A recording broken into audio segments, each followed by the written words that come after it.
The Lord gives you brothers and sisters, and part of your life's journey is to go find them.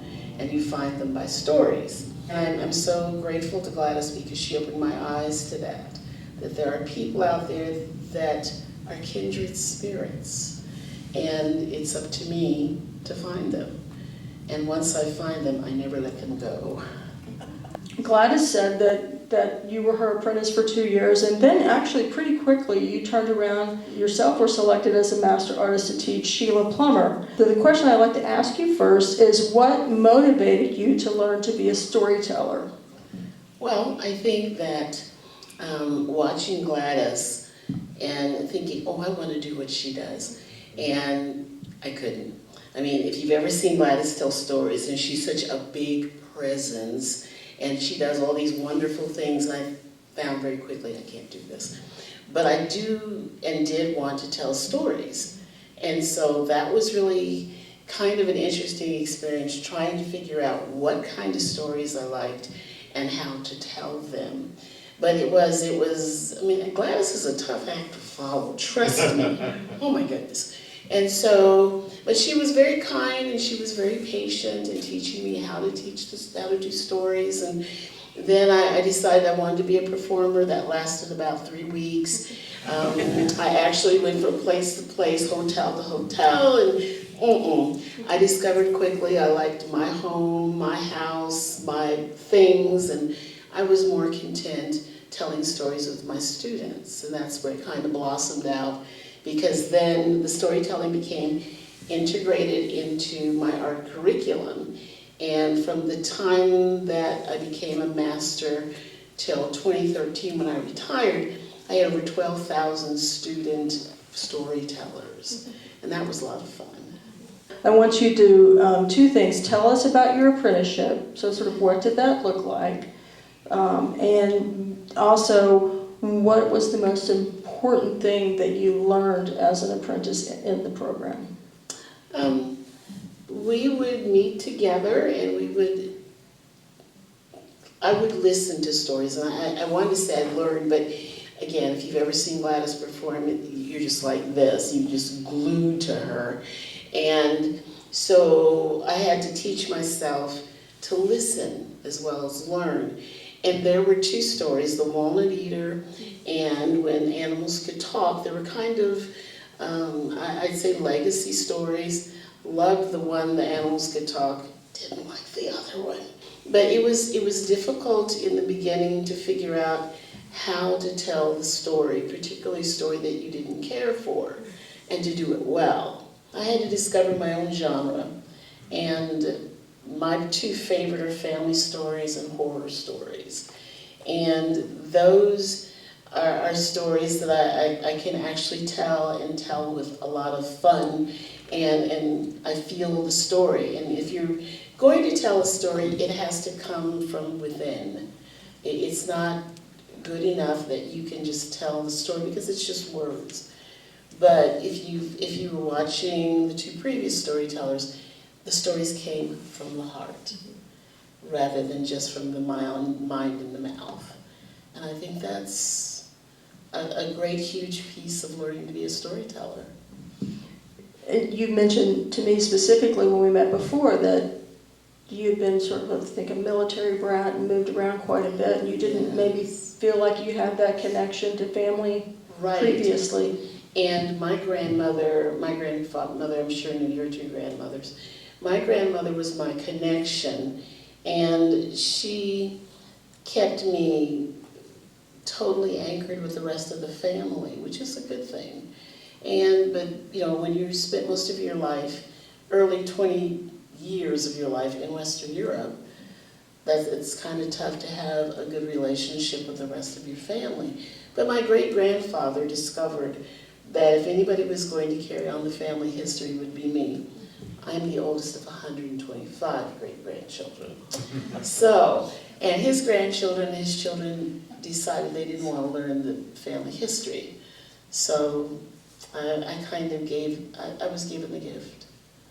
What did you learn about teaching during that apprenticeship process? That storytelling could enrich what I was teaching, that it was a whole another dimension that I hadn't even tapped yet.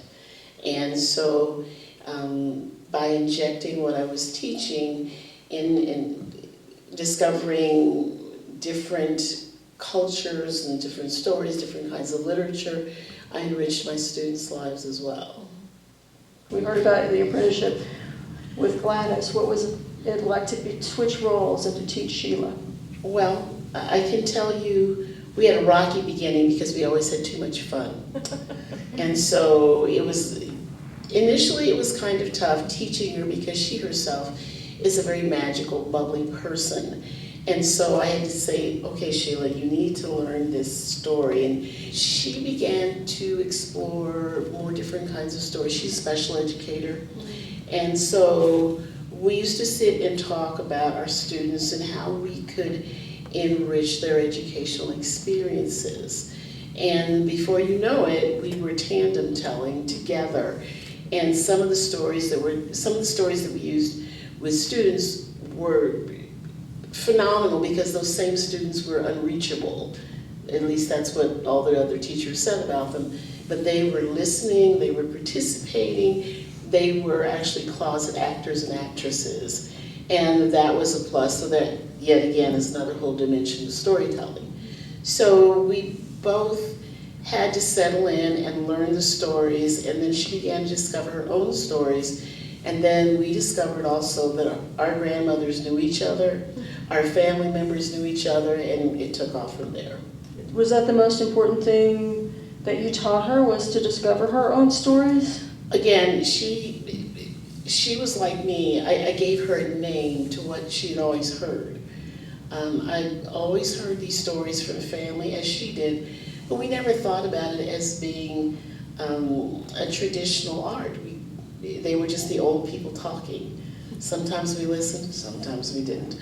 But more times than not, we learned things from the elders and how to do things, but the oral tradition is something that we've even taught our own children because we think that's really important. And then Gladys introduced me to the National Association of Black Storytellers, and there was this wonderful man, Dr. Anderson, who gave me the word Sankofa, which means, it's a Swahili word, that means you can't go forward until you look backward and you know who you are.